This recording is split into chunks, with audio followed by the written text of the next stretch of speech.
Es tut mir leid, aber ich möchte nun mal kein Herrscher der Welt sein, denn das liegt mir nicht. Ich möchte weder herrschen noch irgendwen erobern, sondern jedem Menschen helfen, wo immer ich kann. Den Juden, den Heiden, den Farbigen, den Weißen.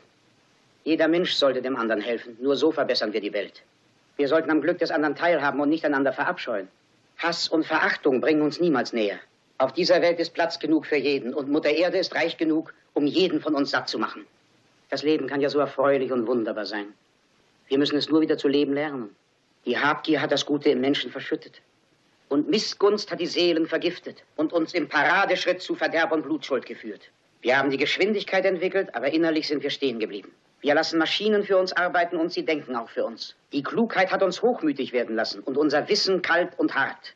Wir sprechen zu viel und fühlen zu wenig. Aber zuerst kommt die Menschlichkeit und dann erst die Maschinen. Vor Klugheit und Wissen kommt Toleranz und Güte.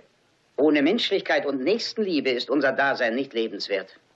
Aeroplane und Radio haben uns einander näher gebracht. Diese Erfindungen haben eine Brücke geschlagen von Mensch zu Mensch. Die erfordern eine allumfassende Brüderlichkeit, damit wir alle eins werden. Millionen Menschen auf der Welt können im Augenblick meine Stimme hören. Millionen verzweifelter Menschen, Opfer eines Systems, das es sich zur Aufgabe gemacht hat, Unschuldige zu quälen und in Ketten zu legen. Allen denen, die mich jetzt hören, rufe ich zu, ihr dürft nicht verzagen. Auch das bittere Leid, das über uns gekommen ist vergänglich.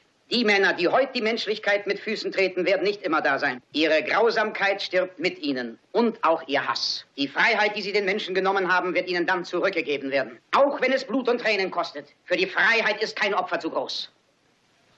Soldaten, vertraut euch nicht Barbaren an. Unmenschen, die euch verachten und denen euer Leben nichts wert ist. Ihr seid für sie nur Sklaven. Ihr habt das zu tun, das zu glauben, das zu fühlen. Ihr werdet gedrillt, gefüttert, wie Vieh behandelt und seid nichts weiter als Kanonenfutter.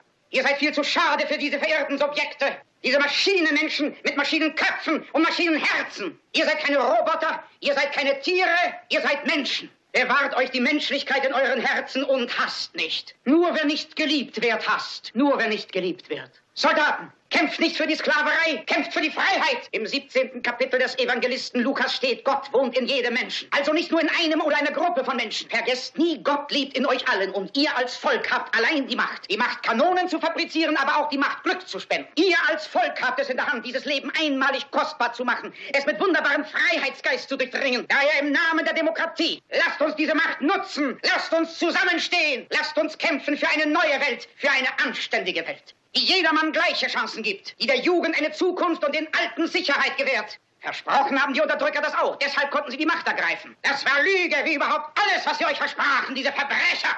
Diktatoren wollen die Freiheit nur für sich, das Volk soll versklavt bleiben. Lasst uns diese Ketten sprengen, lasst uns kämpfen für eine bessere Welt. Lasst uns kämpfen für die Freiheit in der Welt, das ist ein Ziel, für das es sich zu kämpfen lohnt. Nieder mit der Unterdrückung, dem Hass und der Intoleranz. Lasst uns kämpfen für eine Welt der Sauberkeit, in der die Vernunft siegt, in der Fortschritt und Wissenschaft uns allen zum Segen gereichen. Kameraden, im Namen der Demokratie, dafür lasst uns streiten.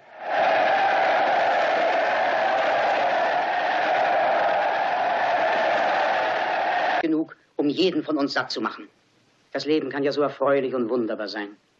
Wir müssen es nur wieder zu leben lernen. Die Habgier hat das Gute im Menschen verschüttet.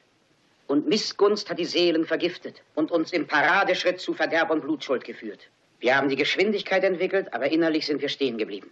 Wir lassen Maschinen für uns arbeiten und sie denken auch für uns. Die Klugheit hat uns hochmütig werden lassen und unser Wissen kalt und hart. Wir sprechen zu viel und fühlen zu wenig. Aber zuerst kommt die Menschlichkeit und dann erst die Maschinen. Vor Klugheit und Wissen kommt Toleranz und Güte. Ohne Menschlichkeit und Nächstenliebe ist unser Dasein nicht lebenswert. Aeroplane und Radio haben uns einander näher gebracht. Diese Erfindungen haben eine Brücke geschlagen von Mensch zu Mensch. Die erfordern eine allumfassende Brüderlichkeit, damit wir alle eins werden. Millionen Menschen auf der Welt können im Augenblick meine Stimme hören. Millionen verzweifelter Menschen, Opfer eines Systems, das es sich zur Aufgabe gemacht hat, Unschuldige zu quälen und in Ketten zu legen. Allen denen, die mich jetzt hören, rufe ich zu, ihr dürft nicht verzagen. Auch das bittere Leid, das über uns gekommen ist vergänglich. Die Männer, die heute die Menschlichkeit mit Füßen treten, werden nicht immer da sein. Ihre Grausamkeit stirbt mit ihnen und auch ihr Hass.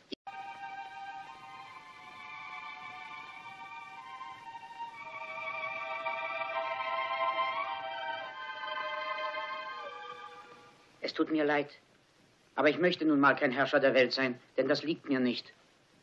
Ich möchte weder herrschen noch irgendwen erobern, sondern jedem Menschen helfen, wo immer ich kann. Den Juden, den Heiden, den Farbigen, den Weißen. Jeder Mensch sollte dem anderen helfen. Nur so verbessern wir die Welt. Wir sollten am Glück des anderen teilhaben und nicht einander verabscheuen. Hass und Verachtung bringen uns niemals näher. Auf dieser Welt ist Platz genug für jeden und Mutter Erde ist reich. Die Freiheit, die sie den Menschen genommen haben, wird ihnen dann zurückgegeben werden. Auch wenn es Blut und Tränen kostet. Für die Freiheit ist kein Opfer zu groß. Soldaten, vertraut euch nicht Barbaren an. Unmenschen, die euch verachten und denen euer Leben nichts wert ist. Ihr seid für sie nur Sklaven. Ihr habt das zu tun, das zu glauben, das zu fühlen. Ihr werdet gedrillt, gefüttert, wie Vieh behandelt und seid nichts weiter als Kanonenfutter.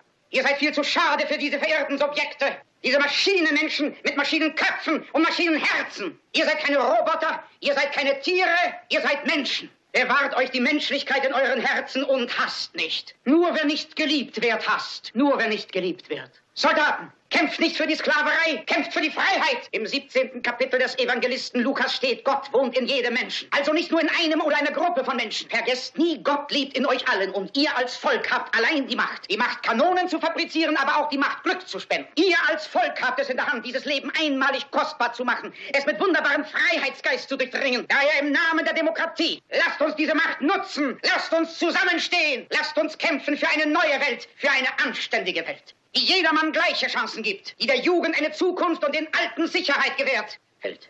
Wir sollten am Glück des anderen teilhaben und nicht einander verabscheuen. Hass und Verachtung bringen uns niemals näher. Auf dieser Welt ist Platz genug für jeden und Mutter Erde ist reich genug, um jeden von uns satt zu machen. Das Leben kann ja so erfreulich und wunderbar sein. Wir müssen es nur wieder zu leben lernen. Die Habgier hat das Gute im Menschen verschüttet. Und Missgunst hat die Seelen vergiftet und uns im Paradeschritt zu Verderb und Blutschuld geführt. Wir haben die Geschwindigkeit entwickelt, aber innerlich sind wir stehen geblieben. Wir lassen Maschinen für uns arbeiten und sie denken auch für uns. Die Klugheit hat uns hochmütig werden lassen und unser Wissen kalt und hart. Wir sprechen zu viel und fühlen zu wenig. Aber zuerst kommt die Menschlichkeit und dann erst die Maschinen. Vor Klugheit und Wissen kommt Toleranz und Güte. Ohne Menschlichkeit und Nächstenliebe ist unser Dasein nicht lebenswert. Aeroplane und Radio haben uns einander näher gebracht. Diese Erfindungen haben eine Brücke geschlagen von Mensch zu Mensch. Sie erfordern eine allumfassende Brüderlichkeit, damit wir alle eins werden. Millionen Menschen auf der Welt können im Augenblick meine Stimme hören. Millionen verzweifelter Menschen, Opfer eines Systems, das es sich zur Aufgabe gemacht hat, Unschuldige zu quälen und in Ketten zu legen. Allen denen, die mich jetzt hören, rufe ich zu, ihr dürft nicht verzagen. Auch das bittere Leid, das über uns gekommen ist vergänglich. Die Männer, die heute die Menschlichkeit mit Füßen treten, werden nicht immer da sein. Ihre Grausamkeit stirbt mit ihnen und auch ihr Hass. Die Freiheit, die sie den Menschen genommen haben, wird ihnen dann zurückgegeben werden. Auch wenn es Blut und Tränen kostet. Für die Freiheit ist kein Opfer zu groß. Soldaten, vertraut euch nicht Barbaren an. Unmenschen, die euch verachten und denen euer Leben nichts wert ist. Ihr seid für sie nur Sklaven. Ihr habt das zu tun, das zu glauben, das zu fühlen. Ihr werdet gedrillt, gefüttert, wie Vieh behandelt und seid nichts weiter als Kanonenfutter. Ihr seid viel zu schade für diese verirrten Subjekte.